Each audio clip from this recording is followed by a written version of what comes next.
जय जय शंकर हर हर शंकर जय जय शंकर हर हर शंकर जय जय शंकर हर हर शंकर जय जय शंकर हर.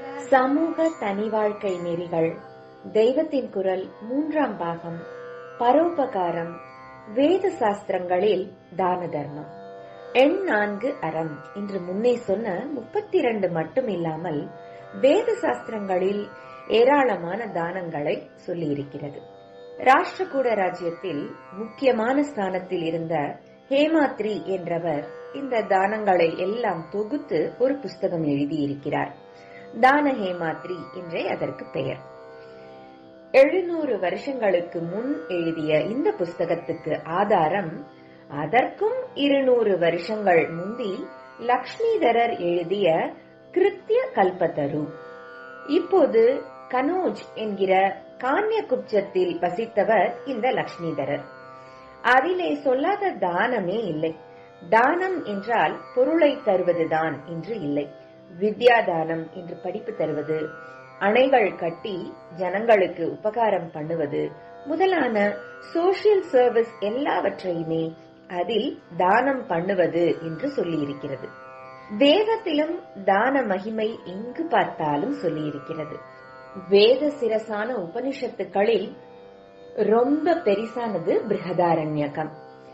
அந்த பேருக்கு அர்த்தமே பெரிய காடு என்பது. அப்படி காடாக விரிந்த அந்த உபனிஷத்தில் 5.2 ஒரு கதை வருகிறது. உபனிஷத்துக்களில் தத்துவங்கள், பிலாசபி அப்படியே கொட்டி கிடப்பது மட்டும் இல்லை, நடுநடுவே ரசமான கதைகள் வரும்.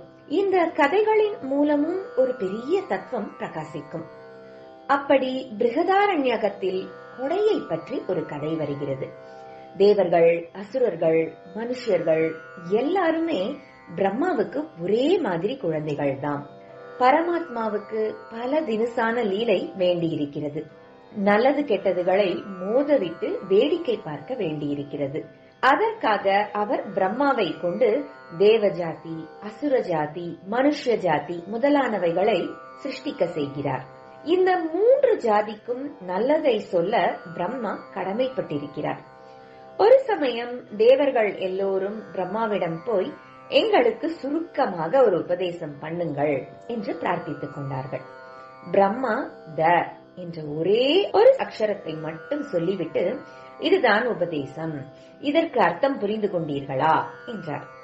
நம்மிடத்திலே இருக்கிற தப்பு நமக்கே நன்றாக தெரியுமானதால் யாராவது ரொம்ப சூக்ஷ்மமாக சூசனையாக எடுத்து காட்டினால் கூட உடனே புரிந்து கொண்டு விடுவோம்.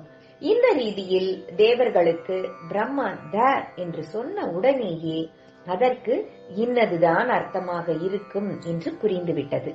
தேவர்களிடம் இருக்கிற பெரிய கோளாறு இந்திரிய நிகிரகம் இல்லாததுதான், அதாவது புலனடக்கம் இல்லாததுதான்.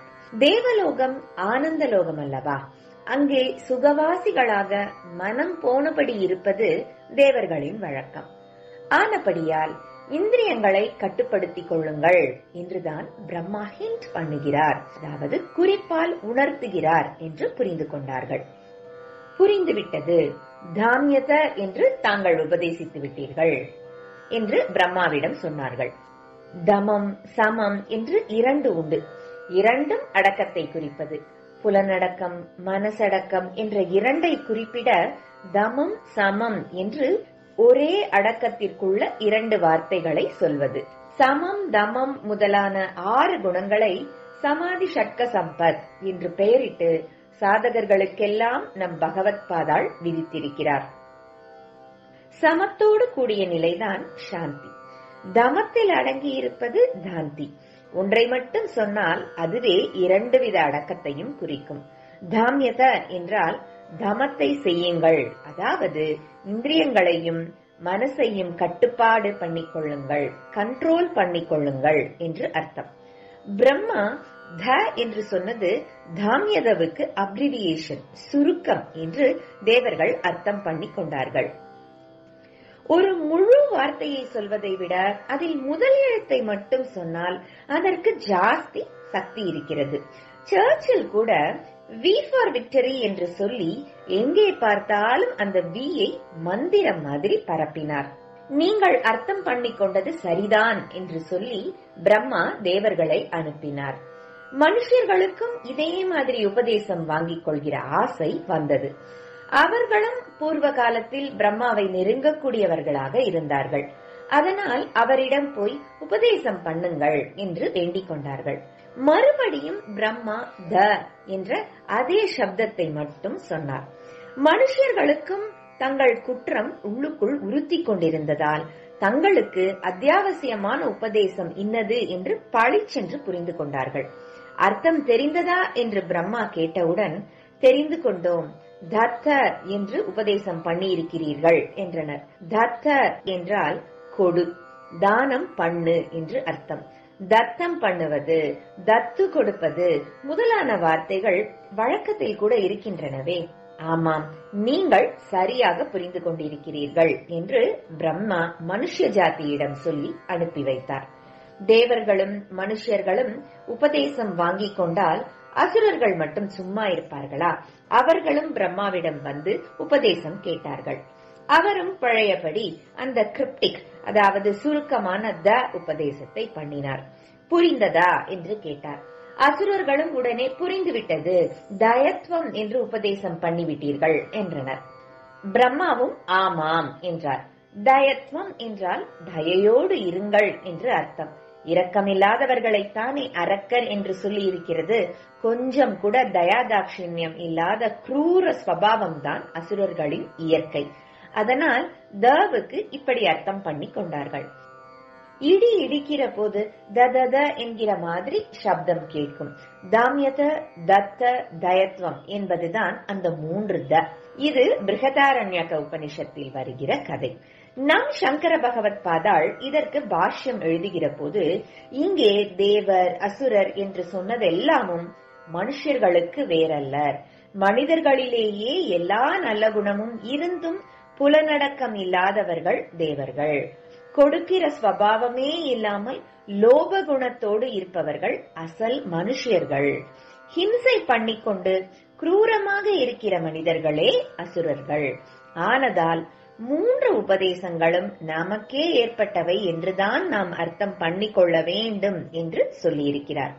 வாஸ்தவம்தான். ஆனாலும் இங்கே சொல்லியிருப்பதிலிருந்து மனித வர்க்கத்துக்கு என்று பிரத்யேகமாக இருக்கிற பெரிய குறைபாடு லோபத்தனம்தான் என்று தெரிகிறது. இந்திரிய மனோ நிகிரகம் பண்ணினவர்களாகவும் குரூர ஸ்வபாவம் துளி கூட இல்லாமலும் கூட மனிதர்கள் தங்களை உயர்த்தி கொண்டு விடலாம். ஆனால் இப்படிப்பட்டவர்கள் கூட பொருளை எடுத்துக் கொடுப்பது, தானம் செய்வது என்றால் கொஞ்சம் பின்னேதான் நிற்கிறார்கள். பொருளில் பற்றை விடுவதுதான் மனுஷனுக்கு மகா கஷ்டமாக இருக்கிறது.